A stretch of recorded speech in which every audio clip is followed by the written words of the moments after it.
구독과 좋아요는 사랑입니다. 여러분 반갑습니다. 서목사의 말씀 창고의 서목사입니다. 오늘도 시청해 주셔서 감사합니다. 오늘은 고린도후서 11장 1절부터 15절 말씀입니다. 바울은 계속해서 강한 어조로 이야기하고 있습니다. 오늘 말씀은 바울이 거짓 선지자와 진정한 선지자를 판단하는 기준에 대해서 이야기를 하고 있습니다. 누가 진짜 하나님의 사역자인지 판단하고 바라보라고 이야기하고 있는 것입니다. 바울이 오늘 이야기하고 있는 세 가지 기준이 있습니다. 첫째는 무엇을 가르치는가, 둘째는 누구를 높이는가, 셋째는 무엇에 관심을 집중하는가입니다. 무엇을 가르치는가, 누구를 높이는가, 무엇에 관심을 집중하는가, 이 세 가지 기준을 통하여서 하나님의 사람인지 그렇지 않은지 바르게 분별하는 말씀 창고 가족 여러분이 되시기를 바랍니다. 1절부터 말씀입니다. 여러분은 내가 좀 어리석어 보이더라도 용납해 주시기 바랍니다. 꼭 나를 용납해 주십시오. 왜냐하면 나는 하나님의 열심으로 여러분을 위해 열심을 내고 있기 때문입니다. 나는 여러분을 순결한 처녀로 한 남편인 그리스도께 드리려고 약혼시켰습니다. 바울은 창세기 3장에 기록되어 있는 내용을 떠올리는 이야기를 하고 있습니다. 바울은 교회가 그리스도의 신부임을 이야기하고 있습니다. 나는 여러분을 순결한 처녀로 한 남편인 그리스도께 드리려고 약혼시켰습니다. 라고 이야기하고 있습니다. 사역자는 어떤 사람입니까? 사역자는 성도들을 그리스도와 연합시키는 사람입니다. 사역자는 어떤 사람입니까? 중매자입니다. 자신이 결혼하는 것이 아니라 결혼을 중매 세우는 사람인 것입니다. 바울은 무엇을 가르치고 있습니까? 바울은 자신이 지금까지 오직 복음으로 순결하게 성도들을 그리스도께 인도해 왔다라고 이야기하고 있습니다. 여러분, 무엇을 전하는가? 이것이 중요합니다. 고린도 교회에 들어온 다른 거짓 사도들이 다른 복음을 전했고 고린도 성도들은 그들의 가르침에 흔들렸습니다.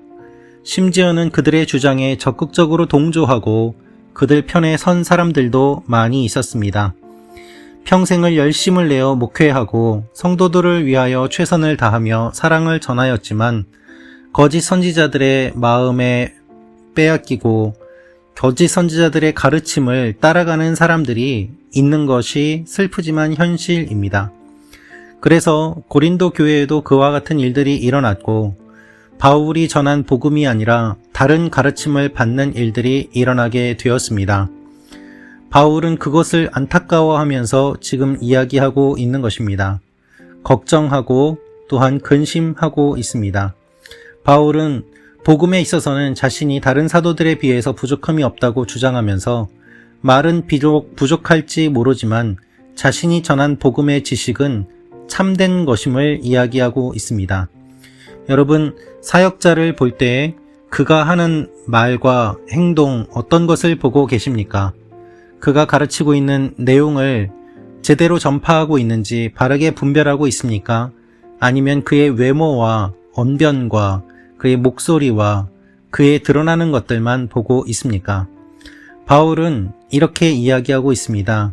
말에는 능하지 못하지만 지식에는 그렇지 않다라고 한 것입니다. 그와 같은 것들이 죄입니까? 그렇지 않습니다. 라고 말을 합니다. 바울은 자신이 이야기하고 있는 내용을 강력하게 주장하면서 자신이 누구를 높이는지 주목해 달라고 이야기하고 있습니다. 바울은 자신을 낮추고 주님을 높였습니다. 심지어 바울은 고린도 교회의 후원은 거절하였고 또한 하나님께서 주시는 것들을 바라보았습니다. 대적들은 바울이 고린도 교회의 후원을 거절하면서 마케도니아 교회의 후원을 받는 것을 비난하였습니다.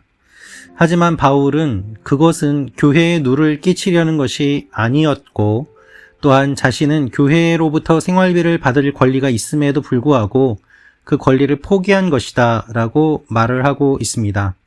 바울의 관심은 오직 교회를 세우는 것에 있었습니다. 바울은 이렇게 이야기합니다. 11절부터 말씀입니다. 왜 그렇습니까? 내가 여러분을 사랑하지 않기 때문입니까? 하나님이 아십니다. 나는 내가 하는 일을 계속할 것입니다. 그 목적은 우리와 똑같은 일을 한다고 자랑하기 위해 기회를 엿보는 사람들의 기회를 끊어버리려는 것입니다.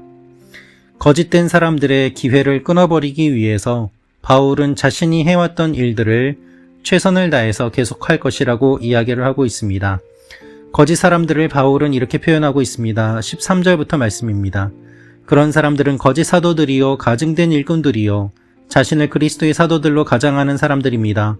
그러나 놀랄 것이 없습니다. 그 이유는 사탄도 자신을 빛의 천사로 가장하기 때문입니다. 그러므로 사탄의 일꾼들이 의의 일꾼들인 양 가장하는 것은 대단한 일이 아닙니다. 그들이 결국은 그들이 행한 대로 될 것입니다. 바울은 신실하게 사역해왔고 그것에 대해서 떳떳하다고 이야기를 하고 있습니다. 거짓된 사람들을 이야기하면서 그들은 사탄의 종이라고 말을 하고 있습니다. 여러분, 우리가 살고 있는 이 시대는 점점 더 분별하기 힘든 시대로 변해가고 있습니다. 사탄도 자신을 빛의 천사로 가장하고 있고 사탄의 일꾼들이 의의 일꾼들인 양 가장하는 일들도 많이 있습니다. 그래서 우리는 더욱더 바르게 분별해야 하는 것입니다. 특별히 유튜브나 인터넷 등의 사역들을 통하여서 많은 분들이 하나님의 말씀을 전하는 것은 좋은 일입니다. 그러나 그렇게 하면서 또한 여러 유혹을 받아 하나님의 말씀을 전하는 것이 목적이 아니라 자신의 이름을 드러내는 것이 목적이 되고 또한 자신의 이름을 드러내기 위하여 하나님의 말씀을 왜곡하거나 바르게 말씀을 전하기보다는 자신의 언변을 자랑하는 그와 같은 일들이 일어날 수 있는 위험이 충분히 많이 도사리고 있는 것이 우리가 살고 있는 이 시대의 모습들입니다. 사람들은 화려한 것에 열광하고 그리고 그럴듯한 말과 듣기 좋은 말들을 잘 들으며 하나님의 진리에 관심이 있기보다는 한 사람에게 더 관심을 기울이고 그를 스타로 추종하며 따라가는 일들을 쉽게 생각합니다. 그리하여 결국 하나님의 말씀은 사라지고 복음은 사라지고 어디서 들은 것 같은 그와 같은 이야기들을 아주 그럴듯하게 전하는 사람들이 인기를 얻으며 그들이 하나님의 사람이라고 인정을 받는 그와 같은 일들이 일어나기도 합니다. 그래서 우리는 더욱더 바르게 기도하고 말씀 가운데 굳건히 서야 합니다.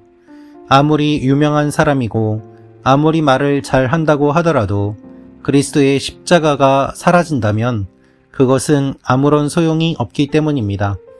바울이 이야기하는 것처럼 말은 어눌하다고 하더라도 그리스도의 복음만 선포되며 주님만 드러나는 일들이 일어난다면 그와 같은 사역을 하는 사람이 진정한 사역자가 아니겠습니까? 지금 이 시대에도 수많은 사역자들이 그렇게 이름도 없이 빛도 없이 묵묵히 하나님의 말씀을 전하고 있습니다. 사랑하는 말씀 창고 가족 여러분 한 분 한 분의 삶이 또한 바로 그와 같은 삶인 줄로 믿습니다. 여러분의 삶을 통하여서 우리가 부족한 부분들은 많이 있다고 하더라도 하나님의 영광만이 드러나는 귀한 일들이 일어나기를 기도합니다. 기도하겠습니다. 아버지 하나님, 우리가 바르게 분별하게 하시고 이 시대를 분별하게 하시며 바른 기준으로 바른 사역들을 하게 하시고 또한 하나님께서 원하시는 일들이 계속해서 일어나는 하나님의 백성들과 교회들이 되게 하여 주옵소서. 예수님의 이름으로 기도합니다. 아멘.